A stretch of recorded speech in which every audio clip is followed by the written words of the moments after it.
Jeanette. Thank you. Carla Renata, the Curvy Film Critic. Hey, you Hi. Hi, guys. How are you?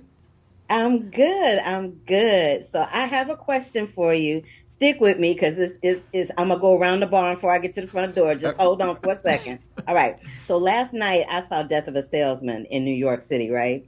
And I saw it right after I saw Strange Worlds, and I couldn't help thinking about the father-son relationship Mm. and the correlation of it. Now, the one in Strange Worlds is not as intense, it's a little more comical than what's going on in Death of a Salesman, but it reminded me about how complicated yet inspiring these relationships can be to one another, a father and a son. Would y'all agree with that or would you disagree? I'll start with ladies first, Gabrielle.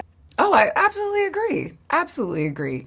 And I think, Death of a Salesman has been around for, generations and generations. Just like exploring the very complicated, at times, relationship dynamic between fathers and sons, and the general notion that a lot of parents feel like if you don't mimic my path, you will not be seen as good, worthy, deserving, safe, successful. It really does need to be what I determine is the best route for you. And that has been, a tale as old as time. But I think the way we do it in Strange World adds a lot of levity. And then another level, another generation. So it's three generations having similar conversations. And you realize that if you don't address it, it becomes a cyclical, issue that just plagues the next generation because you haven't really learned anything. So luckily, our Absolutely. family learns a whole heck of a lot. I mean, I Absolutely. do hear that the new production of that's incredible, particularly because it's a new incarnation and so different from what that show has seen, and so to me that I mean I can't wait to see it. I hear it's incredible, but I also do think that there's also the aspect of similarities between w- trying to pass and keep your identity alive. Keep the identity of what you made your life worth, and that the next generation carries that on. And if for some reason they're doing something different that somehow, the past generation didn't mean as much. And I think fighting for that somewhere, but then learning that the only way to pass something on is really through love and understanding. That's what Strange World is ultimately about, is being able to see each other as we actually are, not as we want the other person to be. That's where real love in a family thrives. First. I would agree that I think part of the joy in all of making Stranger World was definitely like examining that relationship of like because just naturally as a kid growing up you have natural conflict. That's just the way that you find your independence, and that was one of the joys of making it. Like it was like a huge tool to make comedy from it, but also it's from a place of reality, right? Like I'm a dad and a son, and I've fought with both.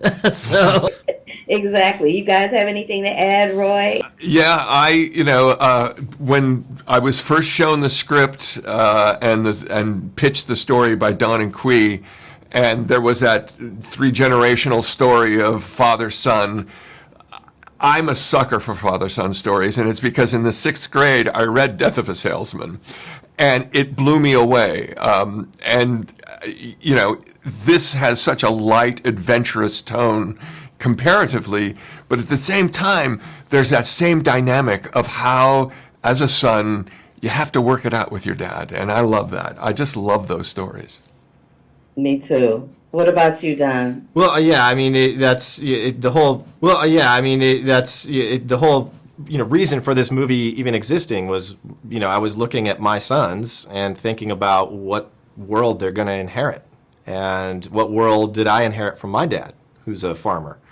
And so there's so much of this movie that's drawn upon my own personal story, and what I love about the three generational thing is, even though I'm not a grandfather yet, but I identify with each one of these characters on some level, and have been there, and I hope that's our hope, is that audiences will relate to that too. I'm sure they will, as I did. Oh, great. And then last but not least, I wanted to know if you guys could explore a strange new world, where would it be and why? Okay, I've always wanted to go to the Himalayas. I've always wanted to go to Bhutan, and Yeah, I've read so much about it since I was a little kid. It's just been kind of a bucket list thing. So I would love to go visit Bhutan. Cool. Roy? I'm actually going to fulfill a dream. I'm going to Antarctica in February, so I'm kind of excited about that. Wow. Because it's a world that I've never even imagined going to, so I'm very lucky. That's awesome. Bring it along, Congratulations. Johns.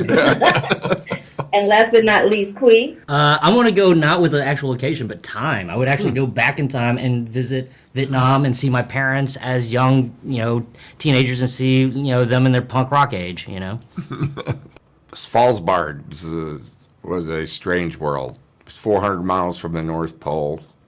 It's the northernmost airport in the world, and it was really odd. It was a different sky, different light. It was 800 people and 3,000 polar bears, to be exact. 3,000 polar bears? Yeah. Wow, that sounds amazing, actually. Yeah. Dennis has been everywhere. Dennis has been everywhere. Not everywhere, but You've been to a I've few been places. some places. Yeah. I would love to go to the North Pole, not too far from there. I would love to. I personally love the cold. I know that's controversial. It's a hot take, but I do love the cold. That is a hot take because we usually not associated with the cold. Yeah. So let's hear that It is something else up there. for obvious reasons. And with crafting your characters for this film, was there a lot of improv involved, or were you guys pretty much set to the script? We were allowed improv. Yeah. Doesn't mean that they would use it. But they gave us a lot of freedom within it because we have a lot of takes, we're recording stuff. So it's like, why not? Yeah.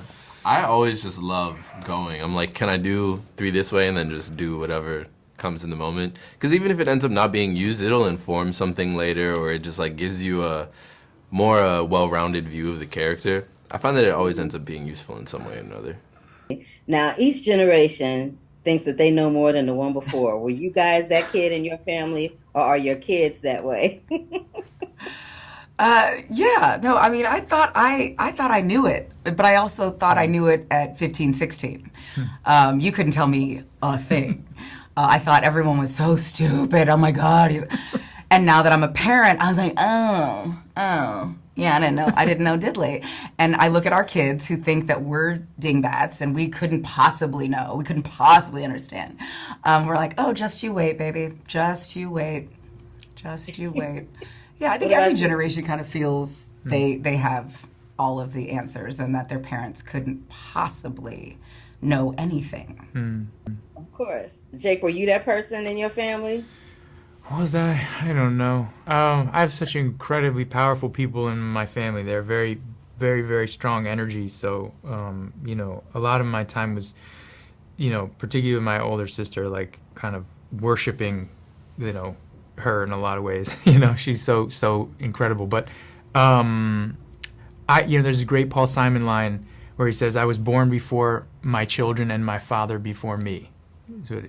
I was right. No, it's born before my father and my children before me. Is what he said, and I think that's an interesting line and the reverse of the idea. And I think so often the knowledge that we learn are from the younger generations, and I certainly do with my nieces all the time. I'm humbled by it. So maybe I did at some point, but I don't know. I'm gonna ask Maggie, and we'll get back to you. We're gonna be like, You want to get back to me? Okay, you're going to circle back. All right. No, I could probably answer that for you right now. Well, y'all, that is my time. Thank you so much for giving me such introspective answers to my crazy questions. I love and adore both of you. Love your work, and I'm so happy I had an opportunity to talk to you about this project. Thank you so much. Thank you so Appreciate it. much. It was a pleasure to meet you. It was a pleasure to speak to you, and I love the movie. Oh, Thank thank you you so so much. much. Thank you. Appreciate it. You're welcome. Bye-bye.